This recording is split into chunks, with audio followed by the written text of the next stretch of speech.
Instagram recently said that it is no longer a photo sharing app. Now, I actually feel perfectly positive about this change. A lot of people are feeling negative about it, and I can kind of understand why.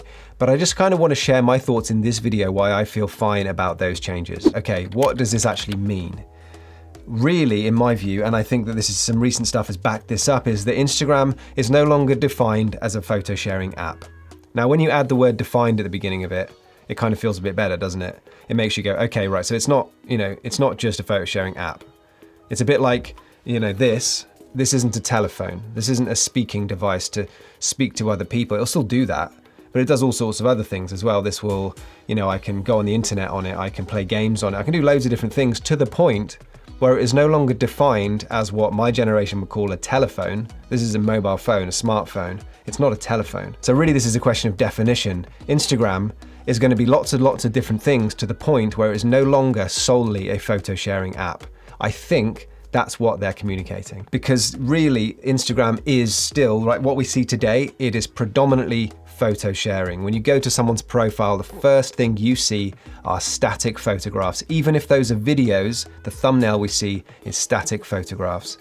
When you go onto your feed, predominantly everything is laid out in a way that optimizes photographs. That 4:5 crop, that's what we can see. The videos on Instagram are shown actually quite badly. When you look at someone's reel, it's a full screen video, but when we look at it on the feed, that's not what you see. You see a 4:5 crop of it, and that's a problem. So my takeaway from all of this is that Instagram currently, as we see it today, is optimized for sharing photographs. Now, I really don't think that Instagram are going to deprioritize photos. If you share photos, I don't think that you will see much of a change other than the changes we're already seeing. I'm going to go into that in a minute. Now, we know that Instagram are not going to deprioritize photos, and I'll show you why now. A few weeks ago, I said that we are no longer just a photo sharing app. That does not mean that we are deprioritizing photos. It just means that we are going to do more to embrace video, given how much people seem to be interested in video. Don't think of it as a subtraction of photos, think of it as an addition of video, and probably a consolidation of all the different types of video. The thing that frustrates me these days is when I'm making stories, I kind of want them to be reels, I'll be honest. I want them to be 30 seconds long. I want to be able to stop recording and start recording. And I just don't even see why we have stories and reels. Why don't you go to someone's profile, you hit their face, and you see reels, and you can just swipe through them, and eventually when you get to the end, it takes you to the next person. I wouldn't be surprised if that's what we see, and if we don't see, why don't we see that? That's a better way of doing it. Anyway, hopefully that kind of covers why I don't think you should, react too negatively to this change that is coming, and may also happen so slowly that you don't even notice the change. Now let's quickly address the drop in reach. I get so many messages from people saying, hey, my reach is dropping, it's dropping through the floor.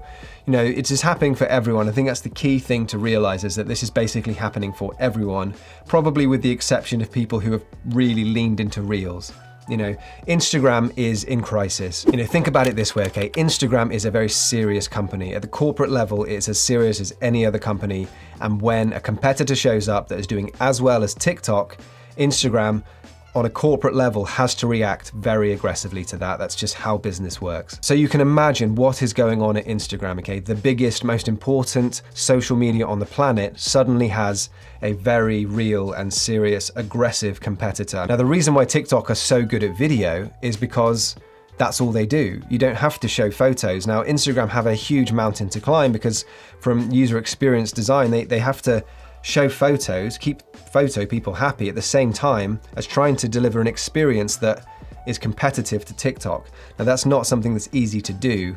I think that the big user experience changes that we're seeing to Instagram are indicative of this shift that they're trying to make from being a photo sharing app to being a multi-content platform about communication that anyone can use, that is competitive to TikTok, but also takes care of all the other different types of content that TikTok doesn't have to worry about. Now, I think Instagram is just moving even further towards becoming a kind of multi-content platform, which is centered around kind of culture and communication.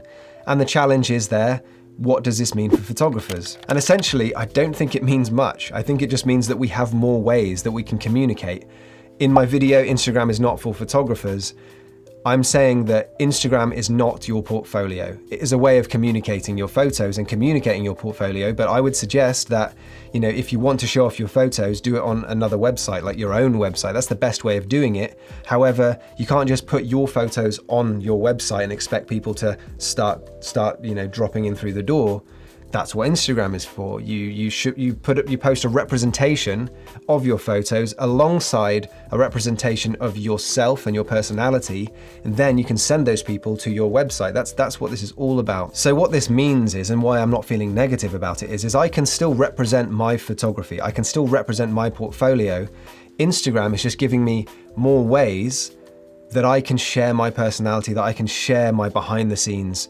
And I completely get that a lot of people don't want to do that. And I don't think you'll be negatively affected. However, you probably won't see the benefits, but you can't expect to see the benefits. If you are on a platform which does all of these different things, the people who do all of those things will probably get the most reach. Just, that's the nature of it. So in short, if you're a photographer on Instagram, I wouldn't worry too much.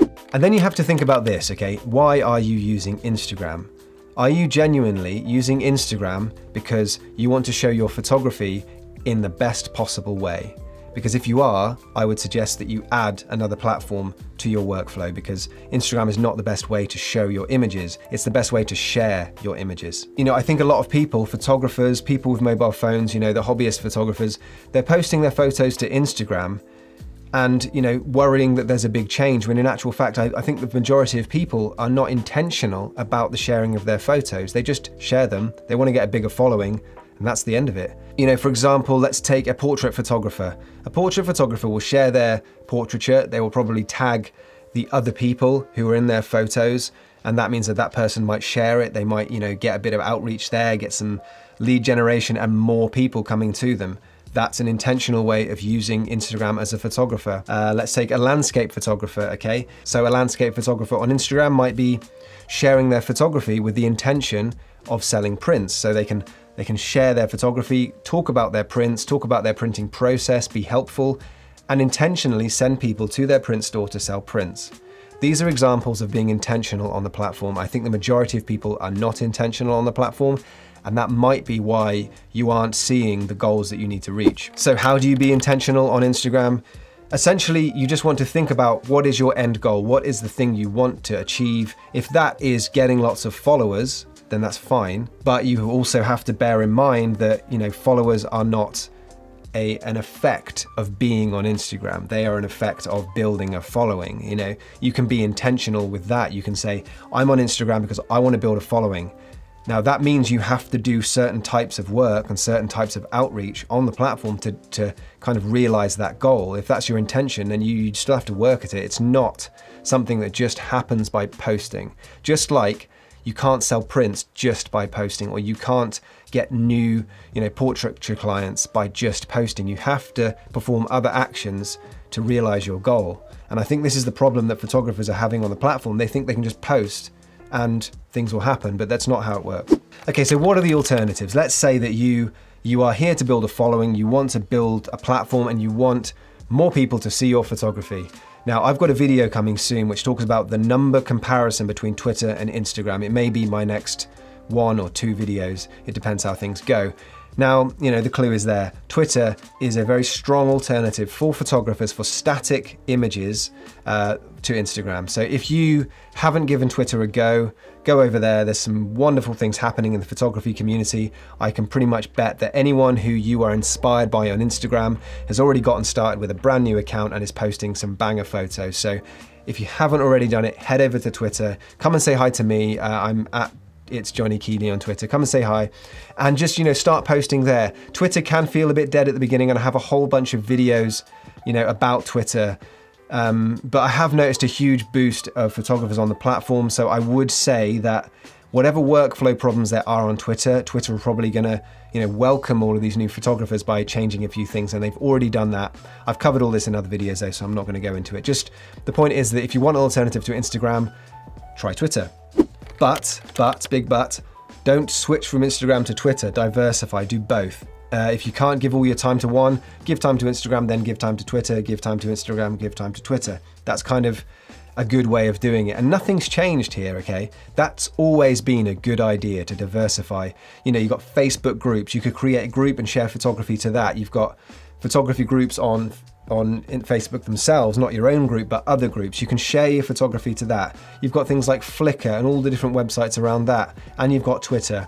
Now, if your time is limited, you know, prioritize. But if you aren't limited in time and you're really trying to push your photography, all of these places are good places to be, and that's been the case for a very long time. Anyway, sorry, I'm getting a bit serious in this video. I'll try to smile more. This is comments I get quite a lot is, why so serious, man? Just smile. So, yeah. Now I'm going to throw up one more little video here that came from Adam Aziri from Instagram, and this is a really important one, and this has really got to sink in, okay? So just watch this. No, our ranking and algorithms are always trying to connect you with what matters to you, and if that is static images, then that's great too. So we're not trying to de-emphasize or demote photos and feed. This is something a lot of people miss. They don't think of it from the follower's perspective, okay? If your followers want static photos, Instagram will serve them static photos. If they never look at videos, if they never look at reels, Instagram won't serve them those things because it knows they don't want to see it. Essentially, Instagram is trying to do two things. It's trying to take content and understand it, and then it's also trying to take a user and understand them. Now, when it understands a user and what they like, they're able to match the content that they now understand to that user. So what I'm trying to say is that if your entire following likes your static landscape photography, keep doing that because they obviously like it. If your content, you know, would do well in video as well, maybe introduce it. If you got a feeling that you want to do video, introduce that and see if your followers like it. Essentially what I'm saying is stop thinking about Instagram sharing your content with everyone and start thinking about Instagram sharing your content with each one of your followers, because that's kind of how it works. And that's why I spend a long time engaging with followers on an individual basis. I try to comment back to people. I try to get to know people because that's how it works, and that's how, honestly, how my brain works as well. Each person that follows me is a person who has their own life, and occasionally my photos turn up on their doorstep and they may or may not engage with it. I don't mind whether they do or not. You know, that's just how the platform works. Anyway, this was a very long and crazy video, so please make sure you hit the like button. That helps me out a lot. Let me know what you think in the comments. Do you agree with me? Do you disagree with me? I'm always interested to hear. And you know, if you're one of my subscribers, I'll see you in the next video. Keep calm, carry on.